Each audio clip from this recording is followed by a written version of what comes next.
Bismillahirrahmanirrahim. Assalamu alaikum dear students. How are you? I hope you'll be fine. This is Think New Syllabus Mathematics, Book 1, Exercise 4A. We have already done a lot of questions related to integers, rational numbers and real numbers. And now we have question number 10.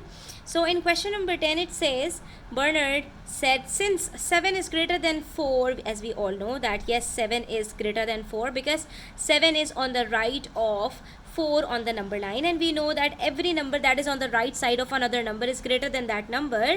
Then Bernard is also saying that if 7 is greater than 4, then minus 7 should also be greater than minus 4. So is this statement true or false? Of course this statement is false. Why?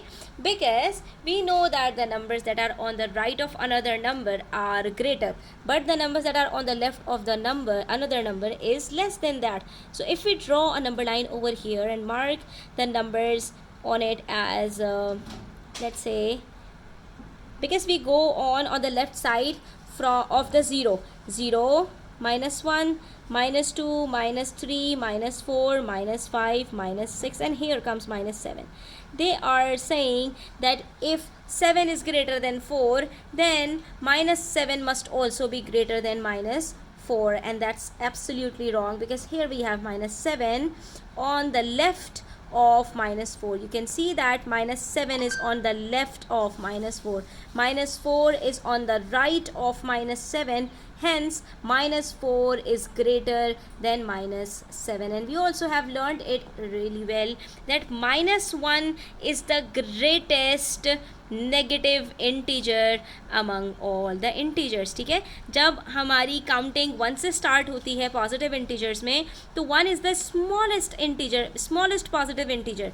ठीक है, 0 के बाद जो गिनती शुरू होती है 1 से, तो 1 सबसे स्मॉलेस्ट इंटीजर होता है. But when we talk about the negative integers, so we know that कि minus 1 is the greatest negative integer. ठीक है, तो यहाँ पर जो गिनती है वो उल्टी गिनती होती है, और माइनस 1 से बैकवर्ड हम जब जाते हैं तो हमारे पास जो नंबर्स हैं वो स्मॉलर होते जाते हैं, ग्रेटर नहीं होते.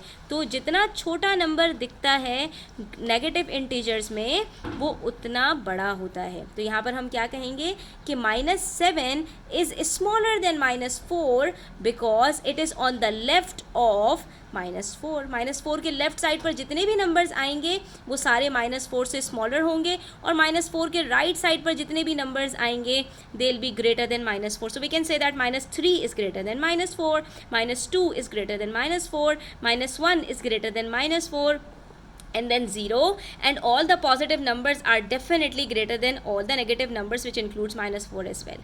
ठीक है, तो अब ये कुछ बातें जो हमने ग्रेड 6 के अंदर पढ़ी थी, और जो चीज़ें हम जो है वो ग्रेड 5 के अंदर तो हमने नहीं पढ़ा था इंटीजर्स के बारे में, तो हम अभी तक यही पढ़ते हुए आए हैं कि जो भी जितने भी हमारे पास नेगेटिव इंटीजर्स होते हैं वो सारे के सारे 0 से स्मॉलर होते हैं. इसी तरह से जितने पॉजिटिव इंटीजर्स होते हैं वो सारे के सारे 0 और नेगेटिव इंटीजर्स से ग्रेटर होते हैं. ठीक है, now let's move to question number 11, which is very interesting question. It says the boiling point of alcohol is 80 degrees centigrade, 80 degrees Celsius, and the boiling point of water is 100 degrees Celsius. Both these numbers are positive. When a mixture of alcohol and water is heated to a temperature of 95 degrees Celsius, only water will remain. यहाँ पर क्या कहानी हो रही है, सबसे पहले इसको अच्छे से समझ लेते हैं कि किसी भी लिक्विड का जो बॉइलिंग पॉइंट होता है वहाँ पर उसका जो मॉइस्चर है वो इवेपोरेट होना स्टार्ट कर देता है. तो the boiling point of alcohol is 80 degrees Celsius, and what happens when we heat alcohol? So when a mixture of alcohol and water is heated to a temperature of 95 degrees Celsius, what happens? The water will only remain and the alcohol will be evaporated. तो आपने देखा होगा, सबसे पहले इसके पीछे की जो साइंस है ना बच्चों, थोड़ा सा साइंस इसमें इन्वॉल्व है, उसको समझ लो. जब हम वाटर को बॉईल करते हैं तो वाटर का बॉइलिंग पॉइंट कितना है? 100 डिग्री सेल्सियस. 100 डिग्री सेल्सियस से ज़्यादा हम उसको अगर बॉईल करेंगे तो तब क्या होता है? वाटर स्टार्ट्स टू इवेपोरेट, वो गायब होना स्टार्ट कर देता है, और 100 डिग्री सेल्सियस से ज़्यादा पर वाटर जो है वो इवेपोरेट होना स्टार्ट हो जाता है. तो अब जिस लिक्विड का जितना भी बॉइलिंग पॉइंट होगा उससे ज़्यादा पॉइंट पर जब उसको बॉईल किया जाएगा तो वो मिक्सचर इवेपोरेट हो जाएगा। तो यहाँ पर भी यही हो रहा है, since the boiling point of alcohol is 80 degree Celsius, so when we heat it up to 95 degree Celsius, 95 degree Celsius is more than 80 degree Celsius, all of these numbers are positive, तो हमें पता है 95 is greater than 80 and since 95 degree Celsius is 80 degree Celsius, so when we boil a mixture having alcohol and water, what will happen, since the boiling point of alcohol is 80 degrees Celsius, so whatever temperature would be above 80 degrees Celsius, be it 81, 82, 83, 84, 85, 86 and 95 including it, so what happens that the alcohol will starts to evaporate. But since the boiling point of water is 100 degrees Celsius and at 95 degrees Celsius the boiling point of water has not been yet reached, so what will happen when we will boil the mixture of alcohol and water at 95 degrees Celsius, so alcohol will be evaporated but water will remain. ठीक है, तो अब क्या होगा कि हमारे पास, अगर हम इसको नंबर 9 के ऊपर भी समझ लेते हैं कि अगर हमारे पास दो चीज़ें हैं, ठीक है, here comes 80 degrees, here comes 90, here comes 100, ठीक है. So the boiling point of alcohol, BP of alcohol is 80 degrees Celsius and the boiling point of water is 100 degrees Celsius. And that if we are boiling something, a mixture of alcohol and water at 95, there it is 95 degrees Celsius. If we reach this point, what will happen? All the things that have the boiling point less than 95 will evaporate. Right 95 degree जहाँ पर हम पहुँचे हैं उससे पहले के जितने भी बॉइलिंग पॉइंट्स हैं चीज़ों के, वो सारी की सारी चीज़ें इवेपोरेट हो जाएंगी. But the liquids that have a boiling point above 95 will remain.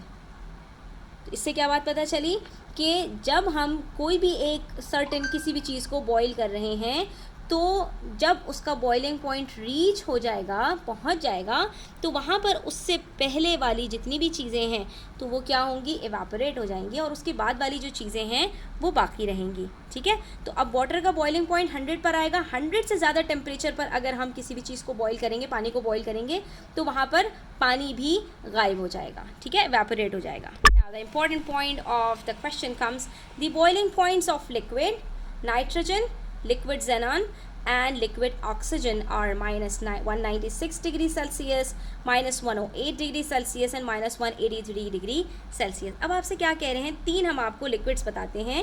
एक नाइट्रोजन है, नाइट्रोजन का बॉइलिंग पॉइंट माइनस 196 है, लिक्विड xenon का माइनस 108 है और लिक्विड ऑक्सीजन का माइनस 183 है. ठीक है, तीनों के डिफरेंट टेम्परेचर्स हैं. सबसे पहले क्वेश्चन में आगे बढ़ने से पहले हम एक नंबर 9 ड्रॉ करते हैं और वहाँ पर आइडेंटिफाई करते हैं कि सबसे कम किसका बॉइलिंग पॉइंट है और सबसे ज़्यादा किसका बॉइलिंग पॉइंट है. तो ये कैसे आइडेंटिफाई करेंगे, देखो बच्चों, इसको करने के लिए आसान सी बात है कि if they would have been positive numbers, तो इसमें हमारे पास सबसे स्मॉलर 108 होता, उससे ग्रेटर 183 होता और सबसे ग्रेटेस्ट 196 होता.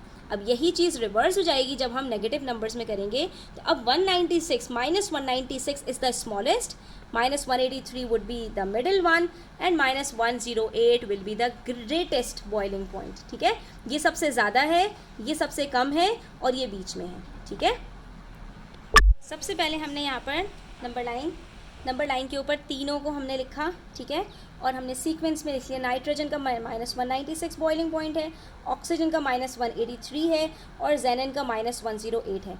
अब देखो, अगर हम यहाँ से ये लेफ़्ट साइड से राइट साइड की तरफ जाते हैं तो ये नंबर्स इंक्रीज़ हो रहे हैं और यहाँ राइट साइड से लेफ़्ट साइड की तरफ आते हैं तो नंबर्स डिक्रीज़ हो रहे हैं. अब आपने ये चीज़ समझनी है कि हमारे पास माइनस 196 से अगर यहाँ पर बॉइलिंग पॉइंट होगा तो अगर यहाँ तक मेरे पास फॉर एग्ज़ाम्पल माइनस 200 पर मेरा कोई टेम्परेचर रीच हुआ है, हाँ फॉर एग्ज़ाम्पल मैं कोई भी चीज़ बॉईल कर रही हूँ, ठीक है, और मेरा टेम्परेचर माइनस 200 है, minus 200 is less than minus 196, तो यहाँ पर मेरे पास नाइट्रोजन, ऑक्सीजन और जीनॉन तीनों चीज़ें मौजूद होंगी, ठीक है, कोई भी चीज़ एवेपोरेट नहीं होगी.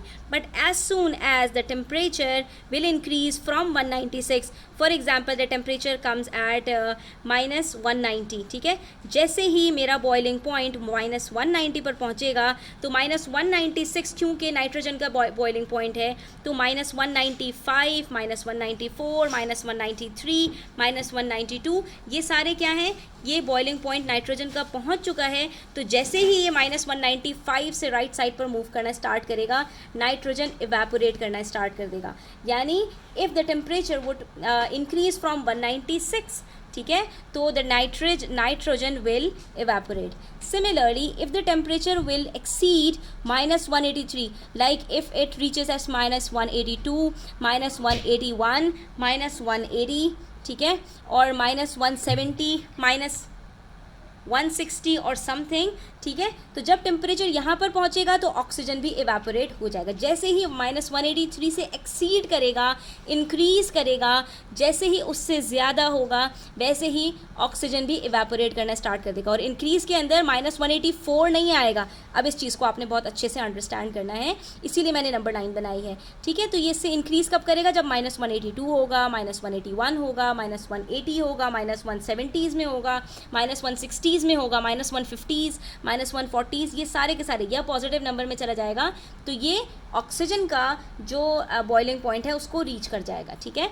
और जेनॉन का क्योंकि सबसे ज़्यादा है बॉइलिंग पॉइंट तो ये कब इवेपोरेट करना स्टार्ट करेगा, जैसे ही हमारा टेम्परेचर -108 से एक्सीड करेगा. When it will like reach at -107, -106, -105, -104, -103 and so on. तो जैसे जैसे हमारे पास यहाँ पर टेम्परेचर एक्सीड करेगा तो वैसे वैसे वो जो भी एलिमेंट है वो हमारा जो भी लिक्विड है वो एवेपोरेट करना स्टार्ट कर देगा. जब आप इस बात को अच्छे से समझ लोगे तो you'll now understand a mixture of liquid nitrogen, xenon and oxygen was kept at a temperature of -215 degree centigrade. ठीक है, हमने क्या बात कही थी कि अभी टेम्परेचर हमारा -200 के ऊपर जो है वो अभी इन्होंने कहाँ रखा है 215 डिग्री सेल्सियस पर रखा है. And -250 degree Celsius is less than -196, less than -108 and less than -183. ठीक है, ये -215 लेस है क्योंकि ये नेगेटिव में उल्टी गिनती चलती है.